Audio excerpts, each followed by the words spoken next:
But at one point yesterday, and maybe we'll get to this a little bit later in the show, Pete Doherty from the Green Bay Press-Gazette asked Matt LaFleur, how many starts or games do you need before you know what a quarterback is? And Matt LaFleur did say, I think we know what Jordan is. Now, he didn't say what Jordan is.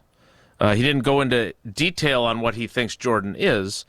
But I have been frustrated, and there's Michael in the YouTube comments. There's some other folks on social media that I occasionally see responding to things completely tangentially to what the actual tweet is that they're replying to suggest that I don't think Jordan Love is very good. That could not be further from the truth. No, who said just that you people think in the YouTube comments, people on social media. I feel like it's our job to honestly critique the good, the bad, the indifferent. And you and I were as guilty as literally anyone in the Packers fan base of crowning Jordan Love after what he did the final 8 regular season games, the playoff game in Dallas, and the first 3 quarters against San Francisco prematurely. And yes, he had injuries, yes, he had drops, but he also had moments where he needed to be better. And we don't give passes to other quarterbacks who play injured.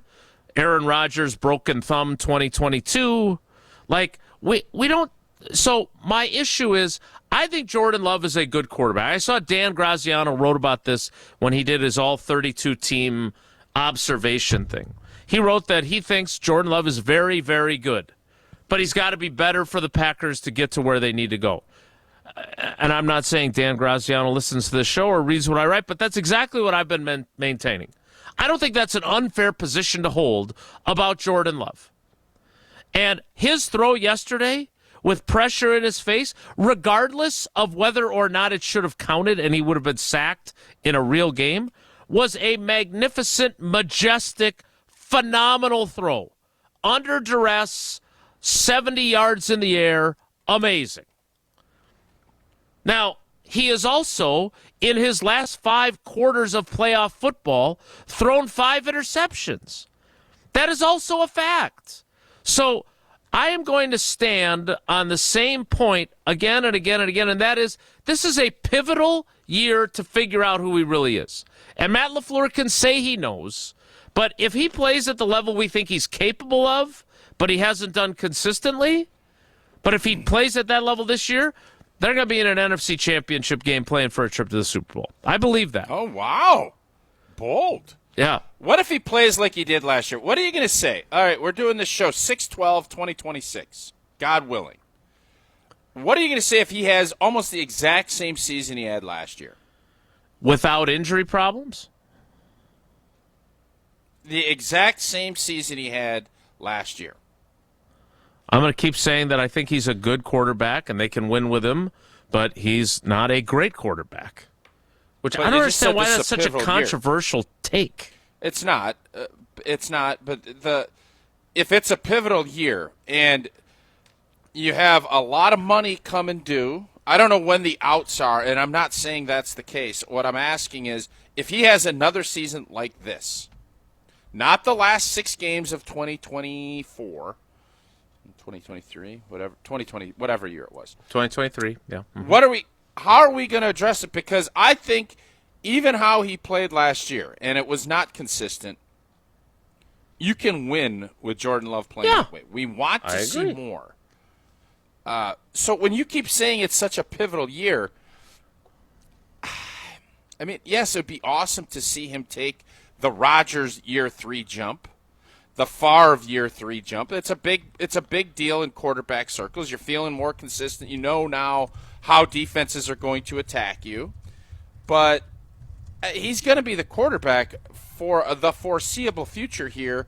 Unless he completely blanks the bed, he's going to be the guy. So when you keep saying pivotal year, I just wonder, what is that fulcrum point that you actually think is going to happen? I think it's a pivotal year if he's going to be great. It's not a pivotal year for whether he's going to still be employed by the Packers or if they could still win with him.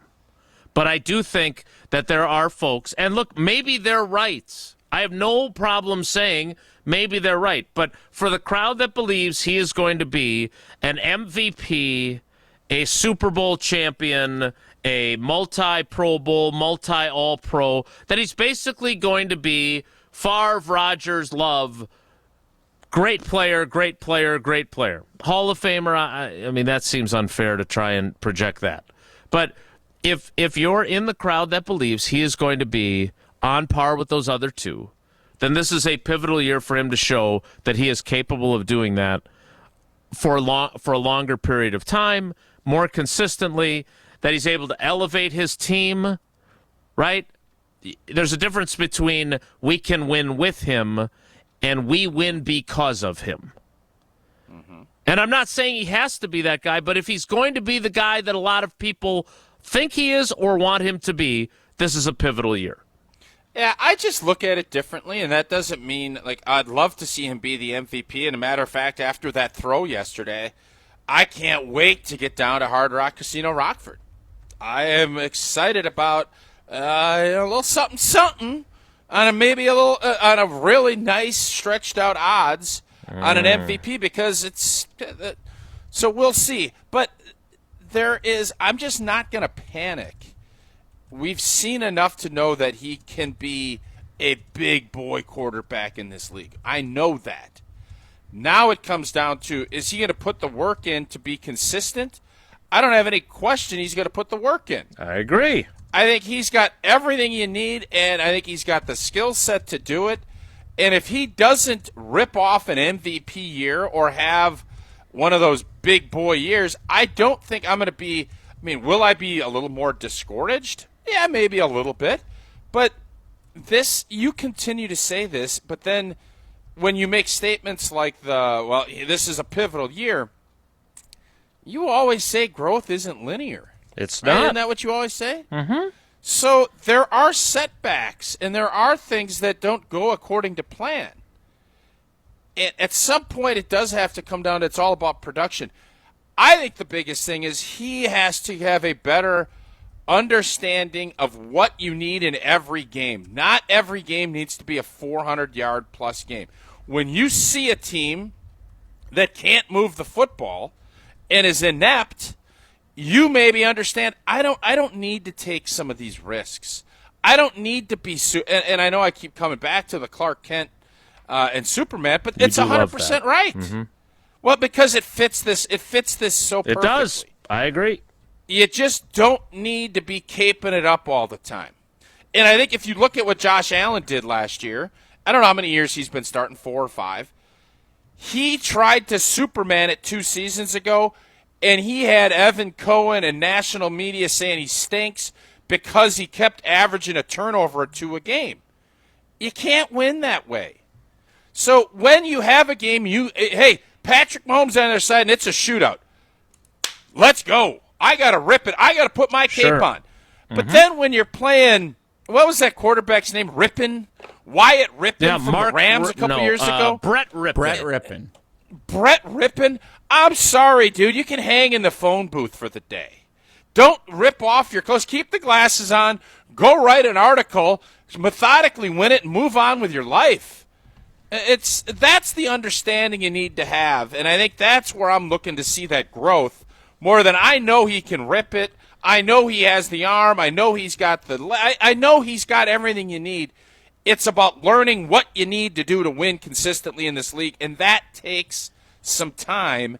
It's not linear, as you like to say. So, all right. So I'm glad you brought up that phrase because I do firmly believe in that phrase, and we all should be growing all the time. None of us has arrived in whatever it is we do. I also believe that. At the same time, my question would be, at what point in a quarterback's journey do we stop talking about them in terms of their growth and improvement? And at what point do we say, this is who he is? And while he can still evolve and improve, he is who he is now, and he will still grow in different ways. When is that? It's a really good question. Because I you think could after look at this it- year, we should stop playing Jordan's still growing into, like Aaron Rodgers in year 3 and year 4. No one was saying, well, he's still growing. In year 4, he was it's the a NFL fair MVP. point. I believe I said that about Rashawn Gary. Like, that doesn't mean he can't get better, but Rashawn Gary is who he is. Now, with the new coach, maybe he'll add. I don't know how you can say what you just said, where you should never stop growing and you should be evolving and Come on, all yes, you do. said. You understand No, that. no, Jason, and I'm not. I'm actually not even being a dinkus here. I'm literally nice change saying. Of pace. Wow, you just said that, and the point is you have to figure out different ways. Vinny Testaverde was a bust, and after a few years, people probably are like, "Well, that's who Vinny Testaverde is," and then Vinny ended up evolving and ended up being a guy that he was never a Hall of Fame quarterback like everybody anticipated when Tampa drafted him. But then he evolved and became a quarterback you could win with, and they were close to winning a championship with him. Mm-hmm. So I get what you're saying, and I think it's a very fair question. But you have to remember, he's year 6, year 7, but he's really starting his 3rd season. And if this is who he is, then I guess you could say this is his pivotal year. And if he has a down year, then if you're at Packers brass, are you saying, well, this is just who he is? Or is it, I saw what he was and what he did, and that's what I want more of? How do you balance that? I just think there's more growth. I think there's more growth opportunities, and I'm not just set on saying, well, whatever happens this year, this is who he is. I just don't know if I can get there. Well, I would say at some point we stop saying, oh, well, he could become this. And I don't think it's right now. I do think this is an immense year of growth for him. Look, don't listen to me. Listen to Josh Jacobs. Josh Jacobs flat out told him, it's time for you to be the guy. So if you don't like my take Josh Jacobs' take instead. It is time for him to be the guy. And do I believe he's capable of being the guy? I absolutely do. So if you think that I am a Jordan Love hater, you're just flat out wrong. I don't know anyone that would listen. Anyone that listens to this show, how anyone would say that you're a Jordan Love hater. Now you understand why it's frustrating to me. And it's not just one person. Sure. Like, it's not just me taking that from one random tweet. Pack Attack guy was after you. Count Pacula. And I hope Count Pacula apologized to you because you were right. Not to my knowledge. Pacula was wrong. And it's okay if he didn't apologize. I'm also not going to seek legal. How does that old action. Real World saying? What was that old Real World? Remember the old show Real World? I didn't watch it, but I remember the clips. True story. No, at the end of it, they'd say when it blank and starts getting real. What was that saying? Do you remember at the beginning or end of the show? It's like stop being polite and start being real or something like that. Maybe that's what it is.